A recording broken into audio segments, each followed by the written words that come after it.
২৮ November সকালে ঢাকার metropolitan magistrate Mohammad Imran আহমেদের আদালতে আত্মসমর্পণ করে নির্বাহী ম্যাজিস্ট্রেট তাপসী তাবাসসুম উর্মি। আত্মসমর্পণের পর আইনজীবীর মাধ্যমে জামিনের আবেদন করেন তিনি। পরে তাকে জামিন দেন আদালত। গত ৫ অক্টোবর আসামি তাপসী তাবাসসুম উর্মি জুলাইয়ের আন্দোলনে শহীদ আবু সাঈদসহ সরকার ও প্রধান উপদেষ্টা ড. মোহাম্মদ ইউনূসের বিরুদ্ধে অবমাননাকর বক্তব্য লিখে ফেসবুকে আলোচনায় আসেন।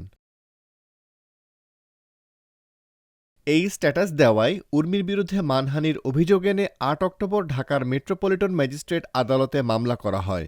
গণ অধিকার পরিষদের উচ্চতর পরিষদ সদস্য ও গণমাধ্যম সমন্বয়ক আবু হানিফ মামলাটি করেন।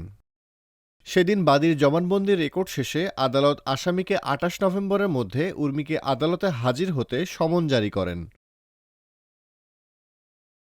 মামলার অভিযোগে বাদী উল্লেখ করেন, গত ৫ অক্টোবর আসামি তাপসী তাবাসসুম উর্মি শুধু শহীদ আবু সাঈদ নয়, সরকারের দায়িত্বশীল পদে থাকার পরও ছাত্র গণ আন্দোলনের মাধ্যমে প্রতিষ্ঠিত সরকার ও সরকার প্রধান, নোবেল বিজয়ী প্রধান উপদেষ্টা ড. মোহাম্মদ ইউনূসের বিরুদ্ধেও অবমাননাকর বক্তব্য ফেসবুকে লেখেন, যার মাধ্যমে সুপ্রিম কোর্টের আপিল বিভাগের রেফারেন্সের ভিত্তিতে সংবিধান সম্মতভাবে গঠিত একটি সরকার প্রধান সম্পর্কে বিষোদাগার করা হয়েছে এবং সরকার উৎখাতের হুমকি দিয়ে জনমনে ভীতি সৃষ্টি করা হয়েছে।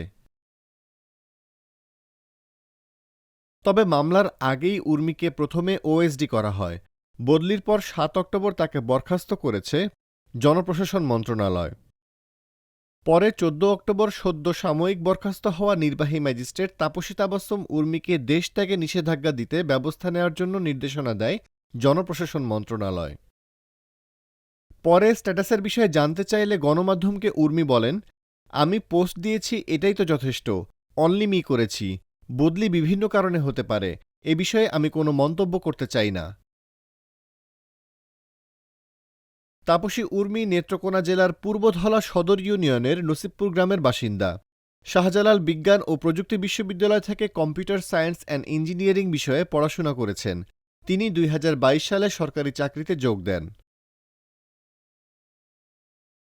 বিসিএস ৪০ ব্যাচের প্রশাসন ক্যাডারের এই কর্মকর্তা তাপসী সরকারি চাকরি না করার সিদ্ধান্ত অনেক আগেই নিয়েছেন।